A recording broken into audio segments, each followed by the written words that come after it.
আচ্ছা, আমাদের এখানে দেওয়া আছে P to the power 4 plus P square minus 2, এটা থেকে উৎপাদকে বিশ্লেষণ করার জন্য। তাহলে এটাকে উৎপাদকে বিশ্লেষণ করার জন্য আমরা একটা সূত্র জেনে নিব, এ square minus B square, A plus B into A minus B. তো এটাকে একটু সাজিয়ে লিখি, পি টু দি পাওয়ার 4 এর আমরা লিখতে পারি পি স্কয়ার হোল স্কয়ার, এই মাইনাস 2 এর একটু ভাঙা লিখি, minus 1 plus P square minus 1। তাহলে মাইনাস এক মোট মাইনাস 2 প্লাস পি স্কয়ার আর পি টু দি পাওয়ার 4 2 দুগুণে 4 পি টু দি পাওয়ার 4। তাহলে এই লাইনকে আমরা এইভাবে লিখতে পারি।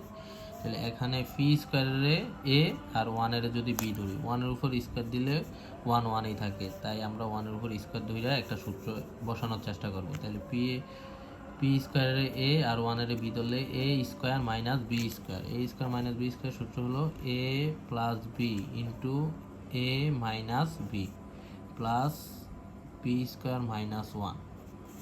এখন এটা একটা রাশি আর এটা একটা রাশি দাঁড়াইছে, তো এই দুইটা রাশি থেকে কমন হইল পি স্কয়ার মাইনাস 1। আমরা পি স্কয়ার মাইনাস 1টা কমন নিই, পি স্কয়ার মাইনাস 1 কমন নিলে এখানে থাকে পি স্কয়ার প্লাস 1, আর এই রাশি পি স্কয়ার প্লাস 1 আর এই প্লাসের প্লাস, এখান থেকে পি স্কয়ার মাইনাস 1 নিয়ে আসছি, কিছু থাকে না মানে 1।